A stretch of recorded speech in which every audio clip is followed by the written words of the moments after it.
something inside me clicked. It was like, wow, we're actually doing stuff for people that is making a difference. We were named the second fastest growing company in the United States, 57,000% growth that year. So that was pretty cool. That recently sold for $1 billion. Correct. In the 9.5 years or so, what was the biggest challenge you faced?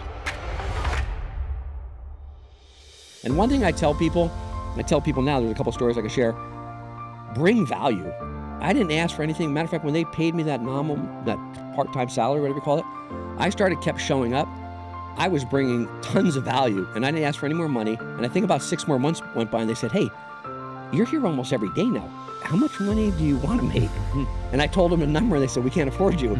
I said, I didn't ask for it. You just asked what I'd like to make. And eventually I became a full-time employee and elevated to the chief communications officer, but I just did whatever I needed to do to make it work. I didn't care if it was cleaning the bathroom. I didn't care if it was moving stuff, throwing stuff in my truck to deliver it. And I always tell people this, your job might be this, but there's plenty of other things that people need help with.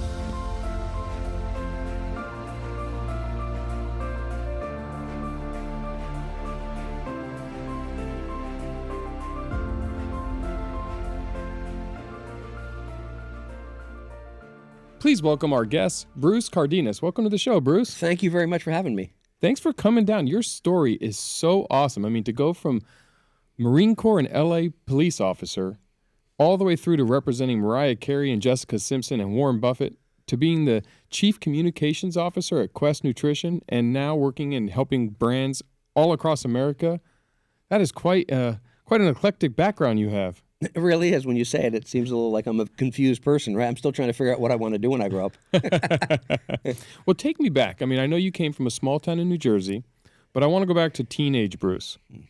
Back before the world was big, or small, excuse me, and you were in New Jersey. Obviously, you had a passion for protection, police officer, Marine Corps.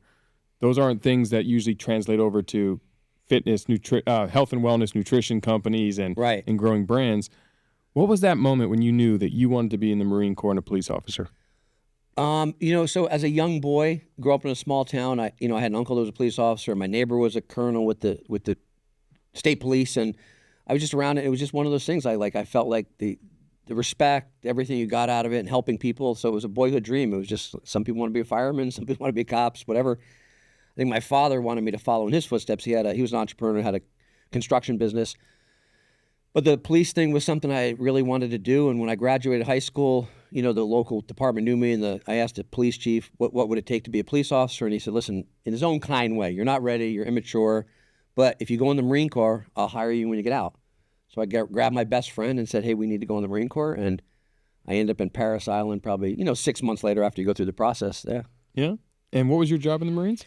So I started out just like everyone else. I went through basic training, was a grunt, but was fortunate enough. I think that's where I realized, I didn't know what the word was, but relationship capital and relationship building and things that we now know are important in life. I started building relationships even as a private. I got people to like me or do things for them and serve others. And next thing I was selected for some pretty cool details. Like I was on a security detail for a general. And so I was able to do things that were probably outside of my scope of my job, only because I became a likable person. Sure. Yeah. So when you went to the police chief right after high school, and he politely told you you weren't ready. Yeah. What do you think you were missing at that time? Well, obviously, looking back now, even when I became a police officer, I didn't become a police officer until I was 26. Looking back, when you're 18 and 19, that's a very young age to become a police officer. Think about that. Even in the late 20s, men are still semi-immature. So he was right. Even in our 40s, we're still immature. Yeah, for sure. So he was right in his assessment of me, and it really did me a huge favor because it got me out of New Jersey, which is a wonderful place to grow up, but I realized there's a big world out there. Mm-hmm. But it was a great. I don't even think if I had perfect grades, which I didn't. I was a very poor graded student. I think he still looked at me as, hey, you need to grow up a little bit. So the Marine Corps helped you do that, but what would you say was your best attribute going into the Marine Corps, and what was your best attribute coming out of the Marine Corps? My best attribute going in, I was eager to learn and grow up. And when you go in a place like the Marine Corps specifically, you grow up pretty fast. Either you're not or you're not in it. So I learned everything from making your bed, which is, sounds kind of funny, right? My parents didn't make me make a bed when I grew up, but you learn all the fundamentals in life and how to treat people and how to respect people and also how to be a fighting force. And I think one of the things when I exited, one of the great things I learned was leadership and teaching people how to lead and take control and be disciplined. I learned discipline in my life. I didn't have discipline before I went in the Marine Corps. Well, discipline's everything. And I'm glad you mentioned making your bed, because I have a lot of buddies that were in Marines, Army, Navy. And one of the things they always say is by making your bed, you start the day with an accomplishment. Yeah. You've accomplished a goal. You've done something successful. It's the start of your day. And it's so true. And there's actually a pretty famous Rear Admiral that has given that speech a couple times at colleges. It's really the first thing you do. Get out of bed, make your bed. Okay, God, I got something done. It sounds kind of silly, but it sets the tone for discipline for the rest of the day. And discipline, I have some friends that were probably similar to you, a little immature when they went in, but when they came out, now the level of discipline that they have carries into every aspect of their life. It's every aspect of my life. I have two guys I work out with. We religiously at 7 a.m. I never miss the time. 7 a.m. Monday through Friday. I work out on weekends by myself or with other people, but I've never changed that. And that was what the Marine Corps instilled in me. One of many traits, obviously. So when you came out of the Marine Corps at 26? 26. You moved to L.A.?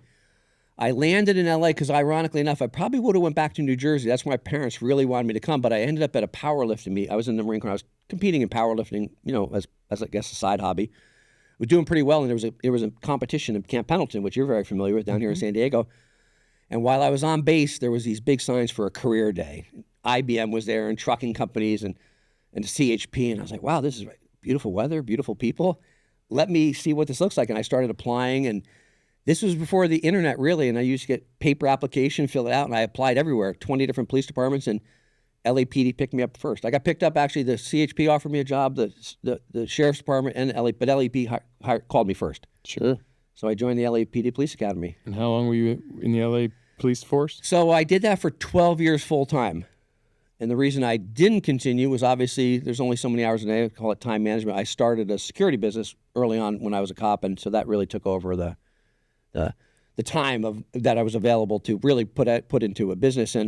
But I'm still involved with police work. I'm still a reserve with the LA County Sheriffs, and I've been since the day I stopped being a full-time cop. So how do you feel about society's view today on police officers? Because I feel like there's a lot of misunderstanding now of what's going on, both for police officers, young aspiring police officers, and then just the community itself. Like being a former police officer who's still a reserve, obviously, and an entrepreneur, you understand both sides. Yeah. It can be pretty complex, but I'll say nothing's ever changed. Even as early as when I was a young cop, if anyone remembers, there was an incident called the Rodney King incident. There's always been incidents, and I always say this in every occupation. There's three things I want to emphasize. 10% of every occupation is pretty bad, right? There's bad doctors, lawyers, cops. And I think what's magnified, obviously, a police officer does something and it's on the news or it's on camera, it magnifies it even more. I always say this, we hire from the human race. The selection process is not always the best. I think they've really downgraded it to get more and more applicants. So it's a process. And like I said, we hire from the human race, so there's going to be incidents. I think the public's trust of police have gone down quite a bit over the years. And I think one thing I learned when I was a cop, and there's two things I tell people. There's the letter of the law and the spirit of the law. I always work within the spirit of the law. And I do that with business too. We can have a problem and you can say, hey, you broke the rules. Same thing when I was a cop. People broke the rules. And I always tell people, a lot of people are one paycheck away from a crisis, right? You stop someone for shoplifting or maybe they did something wrong. Does it warrant going to jail? Probably not. But if you're just a black and white guy, you're going to take that person to jail and you could destroy their life. So I always worked within the spirit of the law. My world was never black and white. It was always gray. And I found building relationships, even with probably the most hardened criminal, it was easier for me to talk someone into jail than to fight them into jail. And one thing when I used to, lift weights and I was even bigger, I would talk to parolees on the street that were right out of prison and we'd talk about lifting weights. While my partner was like, why are you wasting time talking to these idiots? I want to have a rapport with them so that if I ever get in a fight and I'm down in the hood, maybe they'll look out for me instead of just... And it was. I've always been big on building relationships with even criminals. Well, I think that there's a fine line between criminal and non-criminal. For sure. I mean, when I was down in Brazil, the level of poverty there was so bad that when I put out an iPhone, they were looking. What probably were very nice human beings were looking at me with, what would I be willing to do to take that iPhone?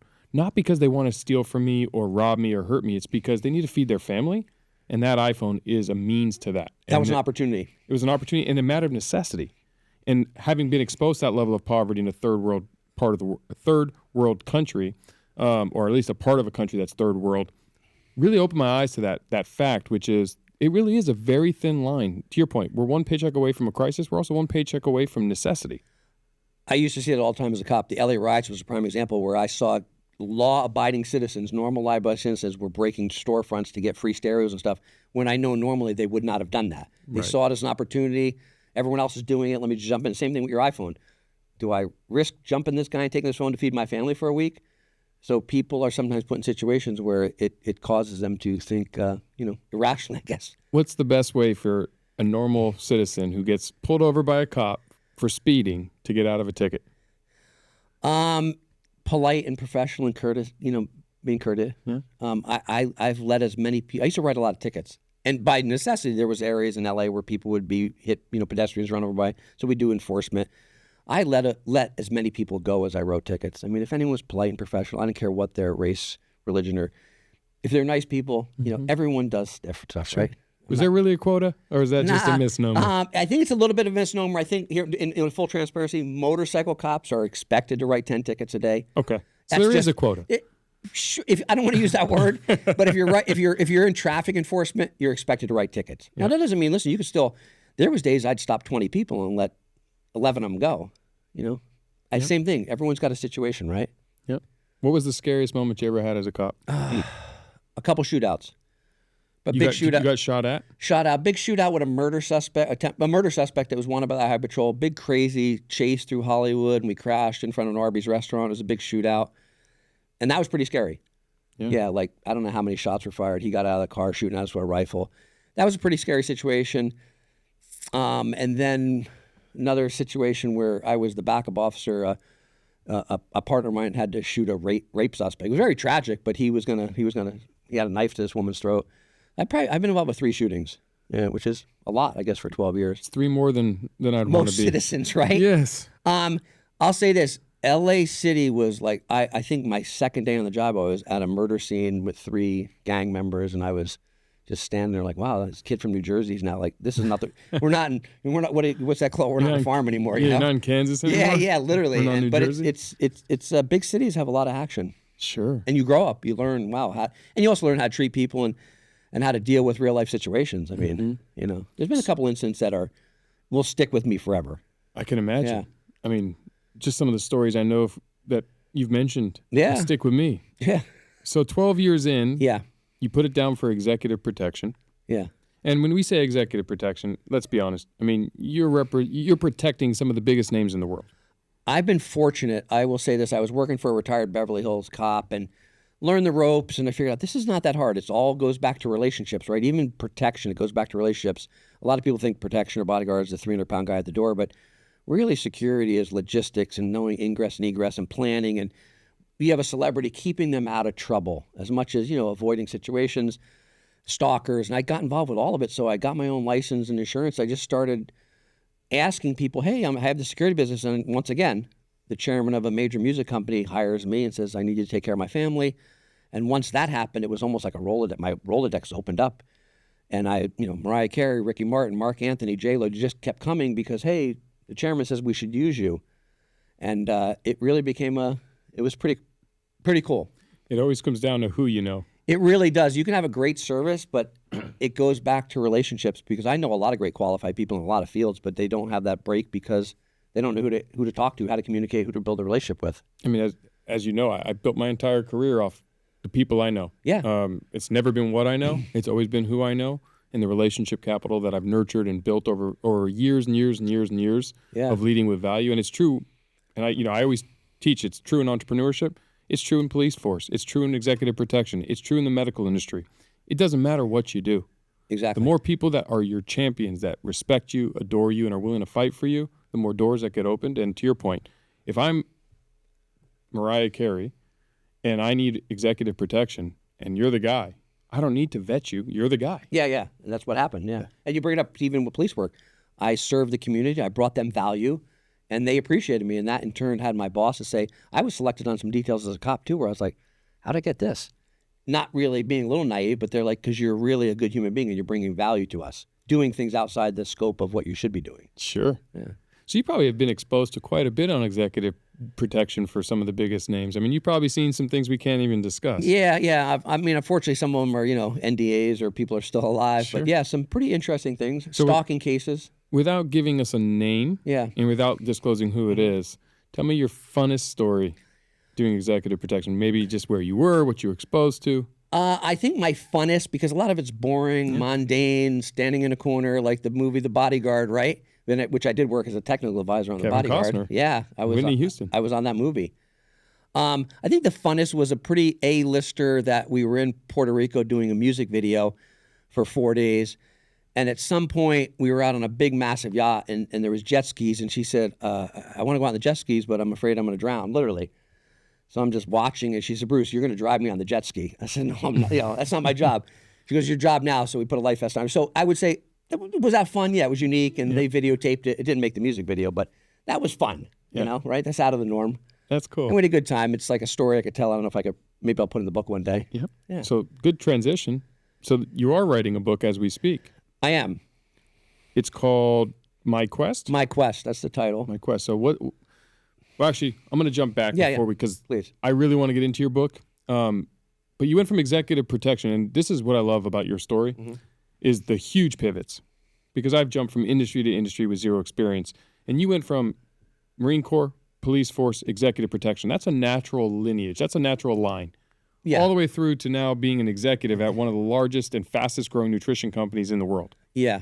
That recently sold for $1 billion. Correct. And I'll say that again because that was a billion with a B. Cash. Cash. Yeah. Yeah. So that in itself is quite the pivot and quite the success story. So how did you go from executive protection over to Quest? I don't know. I still have to ask myself. It's interesting. It was very serendipitously. I worked out at a gym where the founder of Quest, she goes by Quest Creator on social media, worked out, and her and her husband, Ron. And, you're at the gym, right? You see the same people. Hey, good morning. How you doing? And she used to do cardio and always read the hardcore bodybuilding magazines like the Iron Man and Muscle. And I was like, wow. So we'd make small talk. And one day she said, hey, I want you to try, I have these protein bars I've made.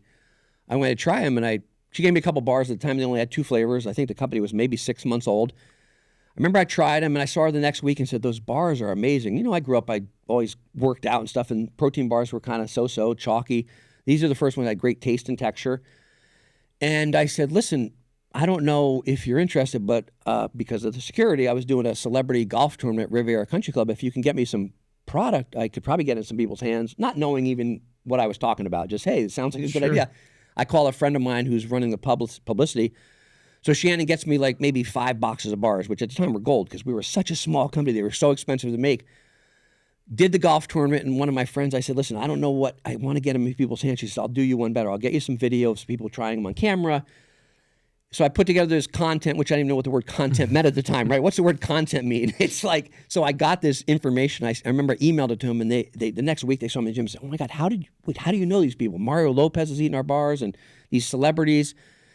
So for 9 months, they're very lovable people, and they were giving me product, and I was like, that's cool. Like I'm eating protein bars for free, right? And I'm getting in people's hands, and next thing you know, it's on a set of Extra, and Mario Lopez is actually doing, his giveaway to the crowd, and 9 months go by. So I guess I could say I was an unpaid intern. I was just helping build relationships, and Ron, the founder, our chairman, took me to lunch one day and said, listen, Bruce, we're stealing from you. You are doing nothing but bringing us value, and we're doing nothing for you. And I said, you're giving me protein bars. You're cool people. No. We're going to start paying you on Friday. Not a lot. It was a average salary, let's say, for some people to be fine. And I was like, so something clicked inside me. It was that work ethic thing that my father taught me, right? So once I was getting paid, I was like, oh my God, now I really have to start working. Shit, now I'm getting sweaty. So I continued to help. And I remember we'd have conversations. I'd stop by the office, and they were in the hood. They were in this little industrial strip mall that was literally a dump. And I used to think to myself, God, I have this really good executive protection business going on. I'm paying myself really well. I have a secretary. I have all these things going on, and I come and visit them, and they're in the hood. And like, are they? And in my brain, I'm thinking, are they going to be in business in 6 months? Because you hear about failures, and I know nothing about the food space. So we started building these relationships, and then at some point, I fell in love with that. They became my why, not the owners, but the brand, what we were doing. And as things evolved, and there was no social media, I think Facebook had initially started, and there were some blogs, but people would be writing us saying, hey, Quest is my go-to snack. I lost 20 pounds in the last 3 months. Or, hey, I lost 60 pounds. And these women and men were writing saying, you've saved my life. I was diabetic. And something inside me clicked. It was like, wow, we're actually doing stuff for people that was making a difference. And it became my why. Now, while I love the security and I still do it, that's just a service industry, right? You're just doing stuff. And I fell in love with what they were doing and eventually just joined the team and built out the events department, the ambassador program, and whatever they needed, I just did. And one thing I tell people now, there's a couple stories I can share, bring value. I didn't ask for anything. Matter of fact, when they paid me that part-time salary, whatever you call it, I kept showing up. I was bringing tons of value, and I didn't ask for any more money. And I think about 6 more months went by, and they said, hey, you're here almost every day now. How much money do you want to make? And I told them a number, and they said, we can't afford you. I said, I didn't ask for it. You just asked what I'd like to make. And eventually I became a full-time employee and elevated to the chief communications officer. But I just did whatever I needed to do to make it work. I didn't care if it was cleaning the bathroom. I didn't care if it was moving stuff, throwing stuff in my truck to deliver it. And I always tell people this, your job might be this, but there's plenty of other things that people need help with. We jump out in the line sometimes because the equipment will break down and help them, fix it to make product. And that was a real learning lesson. I think it reflected because they saw that. Right. Well, true leadership, especially in entrepreneurship, and especially in businesses. When I opened my first ever bowl and I was learning how to run a restaurant, I used to tell my staff, I'll do whatever job you guys don't want to do. Just do everything. I will sweep. Yeah. If you guys don't want to sweep, right. I'll clean toilets. Because true leaders just fill the gaps. Mm-hmm. We don't do what we want to do because what we want to do is everything. Yeah. The whole thing has to get done. And sweeping the toilets, or sweeping and doing the toilets is just as important as counting the cash, as cleaning the windows, as saying hi to a guest. And that's what true leaders do. And I think you were innately doing that, even at a part-time salary. And that's why they looked at you and said, oh my gosh, Bruce has to grow with us. Yeah, that was really it. They literally made it, hey, you have to be part of our team. And I said, well, how do I fit in? They said, we don't know. We just want you as part of our team. So what is a chief communications officer? That sounds really fancy, right? It does. It sounds very fancy. I think I just started building relationships. And what happened was Quest grew so rapidly that, I say this very, careful how I word this, the sales team just took orders. We became so popular that it was incoming calls. They were now coming. And what happened was someone needed to maintain the relationships with GNC and Vitamin Shop and bodybuilding.com. So I was on the road probably 44 weekends a year. And the guys didn't want to do it. It wasn't their job, and the salespeople sure didn't want to do it. And I just got married to the company and realized that was my mission and whatever it took to build these relationships. And while part of it was fun, sometimes it was golf tournaments, sometimes it was expos. But I got us involved with CrossFit because I always see all these opportunities. Listen, it's a consumable item. People are enjoying it. And I just spent my days just looking for opportunities. And if people said no, I'd look for another angle to make them happy, Yeah. Sure. So when you were at Quest, how long were you there? Till we sold, it was probably a 9-year span. 9-year span. So from the company sold within its first 10 years? Yeah, under 10 years. Under 10 years? Yeah. So in the 9.5 years or so that you were there, what was the biggest challenge you faced personally? Growing with as a team. Everyone. I've noticed this cohesiveness. There's some brands everyone just gels. I think at Quest we had some challenges. Everyone had what they believed was their mission, right? So we had 3 partners. One was in charge of R&D, was in charge of sales and marketing, one was in charge of operations. And they had their own teams. And I didn't always see eye to eye with how we were going. Like the sales team had their vision and I had my vision. So I had to learn to kind of sometimes take a step back. It's okay, let me appreciate what the head of sales is doing because he's So sometimes it's agreeing to disagree on things and realize nothing's that important. I mean, in the whole scope, we're all going the same direction. But sometimes agreeing on how we get there is not always easy. Sure. Especially as you grow so rapidly, right? Correct, because everyone thinks that what they're doing is working. Spot on. And we got to a point financially where I think we were printing money and then things started getting a little silly. Like we did, we paid a fortune. We did a music video around the launch of a blueberry bar and it kind of became comical. Like it was literally I think we spent $800,000 on a music video. And that's when we had to take a step back and say, wait a second, we're a protein bar company. We're not there's no musical future for us. So when those things started happening, that's when people started saying, hey, that's kind of becoming a little irresponsible. Sure. That's where I started getting a little, have to speak. Hey guys, does this make sense? Because just like with your product, right? You get in people's mouths. Yep. That's the goal. You can do all the fancy stuff, but at the end of the day, product in people's hands, product in people's mouths. And we started losing track of that. We started wanting to do van. It's not uncommon either. Sure. I mean, like all things, when you get rapid success or immense success and things are going really well, you think you can do no wrong. Yeah. And you kind of have to test the parameters to know and make sure that you really are pushing. Yeah. I mean, an $800,000 music video. I hope this was a really badass video. I'm sure you can still find it on YouTube. Don't put it in my reel. But yeah, I mean, and that happens. That inherently happens with businesses. Next thing you know, you're trying to figure out how you can fly to the moon. But so, selling for $1 billion. Yeah. I've never sold a company for $1 billion. That is a hell of a goal, right? And a hell of an accomplishment. So, as an entrepreneur, I've had a few exits, 7 and 8, never 9, and definitely not 10. What does that feel like that day that you guys got the offer and it was $1 billion? And let me preface, cash. Yeah. No earnout. No what? No earnout. Mm-mm. Just exactly $1 billion. Yeah. What was it? What was the? Well, I think the most office? exciting part leading up to it was that we were named the second fastest growing company in the United States by Inc. 500. Yep. But in all spaces, not just the food space, so every space, every industry. And the irony of that year was the company that was number one, which is what they were also in El Segundo, which is weird, right? The same city, but they made kids learning iPads, and they went out of business the next year. So kind of in bragging rights, we were really the number one, but in all spaces, auto, anything. So we were the 57,000% growth that year. So that was pretty cool. That was like a real, like, we knew we had something then, right? You said that a little fast. Yeah. 57,000% growth. Growth, yeah. Wow. All documented, and that was a pretty cool milestone to say, okay, now we're really like, now we're getting there. And were you investor backed?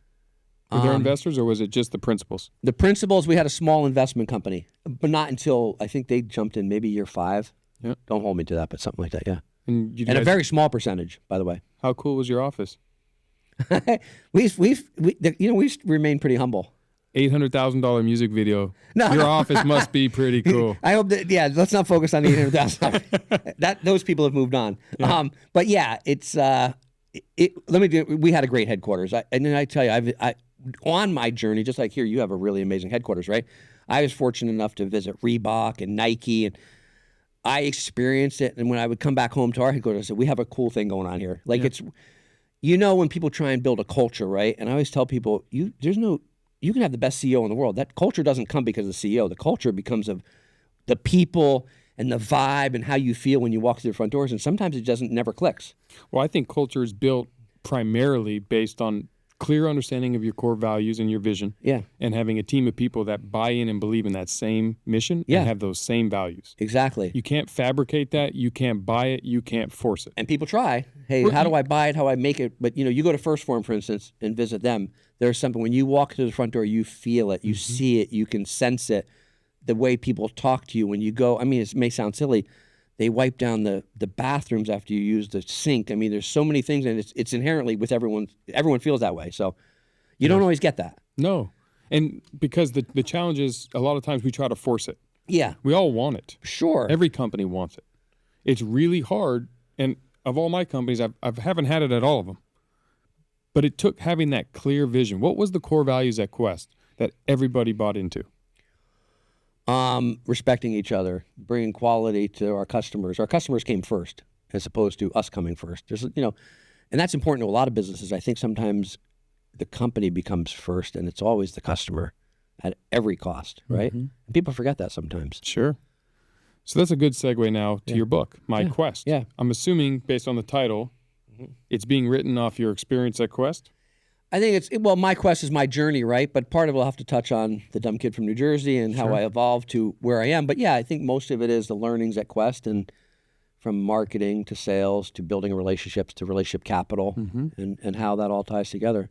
So the Bruce today, do you have defined core values for yourself? For sure. I mean, mine is primarily, I think, how I treat. It's a cliche thing. Hey, how you treat people is how you want to be treated. But I live my life like that. Yep. I want people to remember how I made them feel. And I'm very disciplined. I think people mistaken sometimes passion and discipline. They get all confused, right? Everyone wants to have a fun life, right? Who doesn't? But you need to have the discipline to get to that point, right? And people confuse that. Do you think you'd have the discipline you have now if you didn't join the Marine Corps? Probably not. No, I think that the Marine Corps, And I always tell people, young people, is if you're not really clear what you want to do, if you're not going to go to college, think about the military. It doesn't have to be the Marine Corps, it could be any branch, but it's definitely something to get you to grow up. Yeah. And I got my college degree there while I was a D student in high school because I was a daydreamer. I wasn't a bad kid, but I just had no interest in learning any of the basics, right?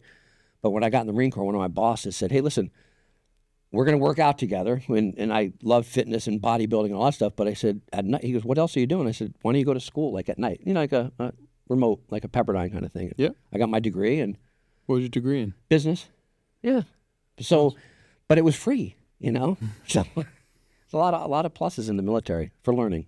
So your book, Yeah. when's it coming out? When I'm disciplined enough to finish it. How far along are you? It's interesting. I met a really wonderful woman who laid it. Like I told her, just like we're talking, told her my story, so she's chaptered it all out, and now I've voiced it, and now we're just got to kind of refine it. Yeah, edit it, if you will, right? Yeah, of course.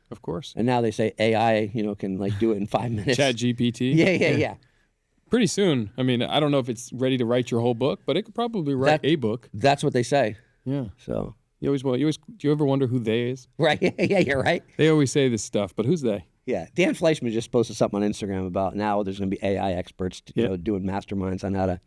So. I mean, it makes sense. Yeah. AI is the future. Mm-hmm. I mean, if you think about all these elements, but what AI can't do is AI doesn't have the discipline for the ancillaries. It can do part of the work for us. Right. But the relationship capital that you talk about, obviously, that's my thesis in life. Mm-hmm. The discipline, the commitment, the curiosity, and the dedication to keep learning, the humility to understand that you don't have all the answers, Right. and the ability to change and pivot when the world tells you to. Because a lot of people in your shoes, I mean, I have to believe if a lot of former military, former police officers who are representing and protecting some of the world's biggest A-listers, they're not helping a nutrition company in a gym. No. They're just not taking that step. Yeah. We always say, those opportunities never come. And a lot of times they're hidden and disguised in just overalls and work clothes. Yeah. Sometimes you have to seek them out. You just have to be ready. And Yeah. I mean, what do they say? Luck is when preparation meets opportunity, Yeah.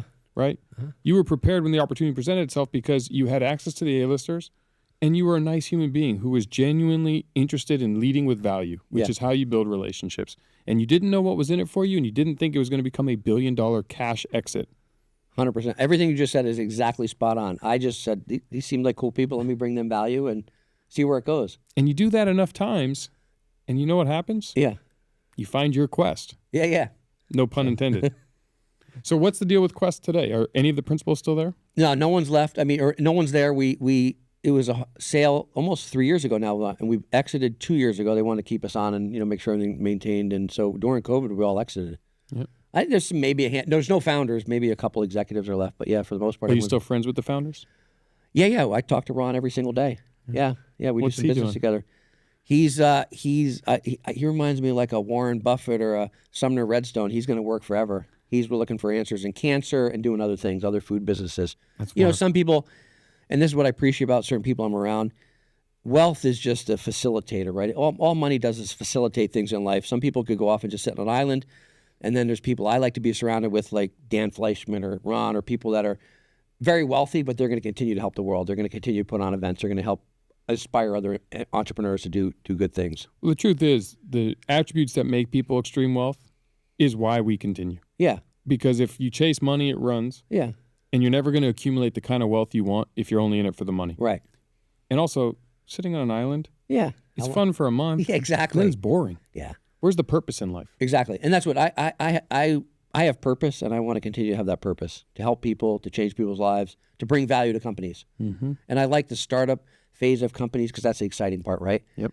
The blank sheet of paper. The blank sheet. Oh my God, what are we gonna do? How are we gonna build this space out? What are we gonna do? How are we gonna sell this? And that's the fun part, right? Yeah. And that was the exciting part at Quest because we had no idea what we were doing. But you've now pivoted actually to another, not startup, but it's pretty early on. Yeah. Couple companies. Yeah, there's Legendary Foods I'm helping, and they're fairly new. So what? Hoping to be the next Quest 2.0. Quest 2.0. Yeah. Still bars? Protein pastries. There's probably bars in the It's future. the Pop-Tart. Yeah, It's the yeah. healthy Pop-Tart. Yeah, exactly. I knew that. I was just teeing it up for you. Yeah. And We call it protein pastries, but yeah, because Kellogg's owns Pop-Tarts. Oh, my bad. No, Excuse me. it's cool, but everyone calls them Pop-Tarts. Protein pastry. Yeah. No copyright here. Yeah, no, get a letter from Kellogg's. Yeah, so the cool thing about in the food space, and it's always been the same theme, high protein, low carb, gluten free. I mean, it's the theme that we follow, and people, no one gets enough protein. So it's a great. No one gets enough protein. Nobody. Really? Challenge anybody. All You right. gave me your macros. I mean, you probably what weigh? 175? Yeah. Yeah. And my biggest, I was 190. Yeah. Trying my best to pack in the protein. Over 200 grams a day, you think? At that time? Yeah. For sure. Oh, for 'Cause sure. I had a very fast metabolism. So you're an anomaly, right? Not anymore. Now it's slowed down because I'm older. Yeah, when but I I'm was saying younger. most people you talk to, like, I had a chicken breast today. Oh, yeah. No. I'm saying your average, even people that could actually work out in the gym don't get enough protein. So how many do you recommend? A gram per body weight, per pound, That you want to be or that you are? that you should be getting. So if I want to gain weight, if I want to go from 175 to 200, I should eat 200? Yeah. If I'm 175 and I want to drop to 155, should I eat 155? It's 165, I think. 165. Because it'll help me lose weight. Yeah, but you still want to maintain muscle, right? Of course. Yeah. But I'm thinking of the community out there that's trying to lose weight. Yeah, I would just cut it back based on, you're at 200 now, you want to be at 190, cut it back to maybe 185. What was your biggest? Weight-wise? Yeah. Oh, gosh. When I was powerlifting, I was probably weighed 245. And how tall are you? Just about 6 foot. I can tell women I'm 6 foot. I'm probably just fair enough. slight under. Yeah, we all go a little I'm higher. 6 foot. Yeah. Yeah, he's 6 Some foot. of my female And friends I'm are like, almost 6 foot. You're not 6 feet. Yeah. I am when I'm standing on a 3 or 4 inch chair. Right. But food is everything. It's an obsession, right? Of course. So you might as well eat. You can't outwork a bad diet. Yeah, that's true. I mean, my whole thing is health and wellness, the unevolved lifestyle. Move your body, live actively, eat stuff that's been around forever. Yeah. And protein is critical. And I think the society we live in today, we've lost sight and we've lost our connection to how to be healthy. Mm-hmm. And it's so easy to eat fast food and junk that we need to start filling our bodies with real quality nutrition. And protein is a great, great nutrient because it makes you full. Yeah. And it doesn't necessarily have to make you fat. Yeah. Which is what we don't want. And one thing we used to tell people, even at Quest, if you called our customer service line, we would always say eat whole food. That's your best option. We didn't try and promote the protein bars. Eat whole food. It's just a convenience. It's a healthier convenience alternative. Tool. Yeah, you're on the go. But yeah, always eat whole food first. Yes. I mean, the easiest answer is go back to its most natural, simple form. What does whole foods mean? It means if it's a fruit, a vegetable, a nut, a seed, or an animal protein, it doesn't need to be manufactured in a laboratory. Exactly. Right? Mm-hmm. Yeah. Now, if you're on a go and you have to eat something manufactured, Quest was a great choice. Yeah, exactly. That's what we tell people. Yeah. And you guys sold a lot of them. What was your annual sales the year you sold? Maybe a little for 400 million. Yeah. It's a couple bars. Yeah. What was the average price of a Quest bar? God, $2.99, I think. If you go to the airport, it's $4. Well, you go to the airport, it might be $30. I'd be trapped. Sometimes I'd go through security and say, shit, I didn't bring any snacks, and I have to pay $4 or $5 for a protein bar. So 400 million selling $3 bars. You guys are doing something right. Right. And I think it all goes back to, again, the discipline, the commitment, the curiosity, the focus. Business isn't so complicated when you take it and you make it simple. And building relationships. And that's one thing I did. I always tell people, like, even with you give product to people, I would always give someone a protein bar and I'd give them another one. Hey, this is for a friend or family member, whoever. I'd always give them two. The benefit of that, and I do it at Everbowl, is if they like it, they'll buy one eventually. If they don't, good. We figured out that this isn't for you. Exactly. Which is okay.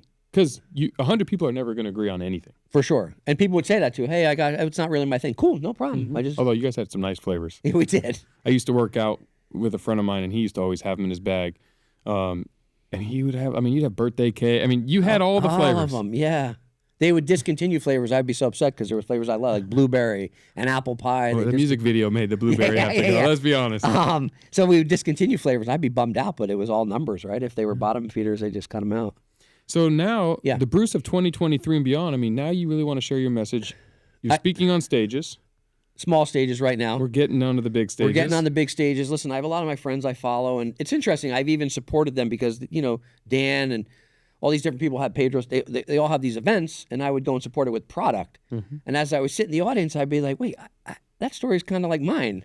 Mine might even be more interesting. Yep. So that's what compelled me to start running in that circle, talking to people that do it like you do, and learning and realize, listen, if I could change a couple people's lives, why not, right? It's the best cup filler Yeah. in the world.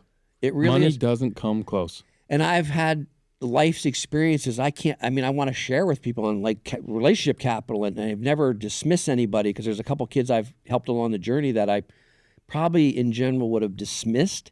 And I can tell you, I don't know how much time we have left. It's a really crazy story. While I was doing executive, and this is why I tell people, I use the word, I never dismiss anybody. Sometimes people come up to you, hey, can I get some advice? And I always stop and think, you know what, let me talk to them for a minute. Because we've all been in that position, right? I'm busy, I don't have time to return a text, or someone wants advice. But about 20 years ago, I was getting ready for, it was a big Grammy weekend. Grammys are huge for music industry. And I had like 3 music events, and all these artists were in town. And I was doing advanced planning, and I was going to a venue to check out, because we were going to go back that night with a bunch of artists and the chairman from the label. This kid is standing out front in, like a barricaded area. And there's always kids waiting because they want to say hi to the celebrities or Mariah Carey or whatever. And as I walked by, I did the walkthrough, and he said, hey, your name's Bruce, right? I said, well, yeah. I said, how do you know that? He goes, well, I asked everyone. He goes, I've seen you the last couple nights. And I guess he had been showing up at events. So I'm like, okay, he's probably maybe 20 years old. He said, listen, he goes, I know you probably can't help me, but I really want to say hello to your boss. I'm like, oh, you knew who my boss is? He goes, yeah, you're going to bring him here tonight. So he already advanced planned me. I said, what do you need? He goes, I have this idea. I'm out here from Minnesota.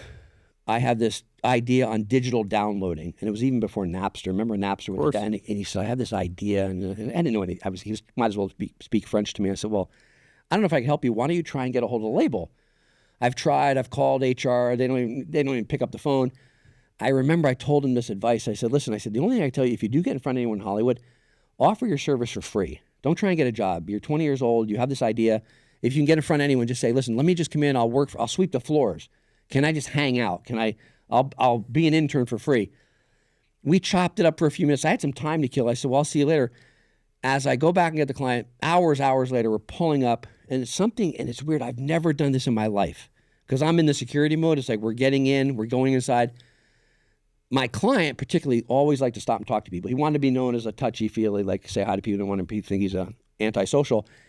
As we're getting out, I said, hey, boss, this kid in the green shirt up here, he wants to say hi to you. He goes, do you think I should say hi? I go, he's pretty harmless. As we walk by, my client stops.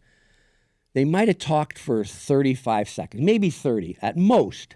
He turns to the assistant and says, hey, get this kid's information. We go inside. I'm not exaggerating. 20 years later, I never saw him again. I'm at the Super Bowl last year, not the most recent. And it was at SoFi. Yeah. I'm in the suite with a new client, 3 NFL owners, everyone in the Hollywood's in our suite. Partway, halftime's almost over, and I'm looking, and I feel like someone's looking at me. There's glass partition. Have you ever, you see the suites and there's glass partitions. Someone's looking at me. I could feel it, right? And all of a sudden there's a knock at the suite, and one of my security guys, hey, there's this guy to see you. I step out in the hallway. The minute I step out in the hallway, it's him. I recognize his face, except now he's 20 years later. And he goes to, I said, oh, I don't remember your name. He said, you're Bruce. And he kind of like hugged me, which is awkward. I'm in the security space. I don't really.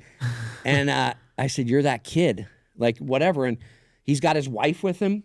Literally, the story unfolds. And it was very emotional. I got chills thinking about it. He said, I took your advice. He goes, I tried. The assistant never called me back. I called 3-4 times. She finally had someone else call me back. And he was getting ready to go back to Minnesota. His bags were packed. He wasn't making any money here. They got a meeting with HR, and he took my advice. He says, I'll do anything. I'll work for free, but I have this idea for this digital. They put him in some department and said, just, okay. He said, but if I help you for free as an intern, he goes, if I do this for 6 months, will you hire me when I'm done? They said, sure, kid. They probably thinking we're going to abuse him for 6 months. They hired him. He worked in the media department. He literally said, if it wasn't for you, I would not be where I am. So I'm like, where are you now? He goes, well, that suite is my suite. I recently did a $6 million deal for another. He goes, I'm rich. And his wife says, I know who you are. I worked in that company where he started as an intern. She was in the legal department, and she wouldn't date him because he was an intern. Now they're fast forward married with 2 kids. So he literally was crying. Yeah. And he said, if you didn't give me that advice and give me that opportunity, I was like, wow, like that's crazy. It's crazy to think about, but it's the secret. Yeah. Right? So again, it goes back to when preparation meets opportunity. Yeah. What you put your attention and intention to is how you create that luck. And so often we won't take that step to offer our services for free. We have to make a certain amount of money. Yeah. We're too focused on what's in it for me now, and we don't understand the long game. That you can spend 6 months, a year interning for free with the record label, the sports team you want to get, the company you want to be exposed to, the entrepreneurs you want to be around. Being around them in the room, it may not happen in day one. It may not happen 6 months after.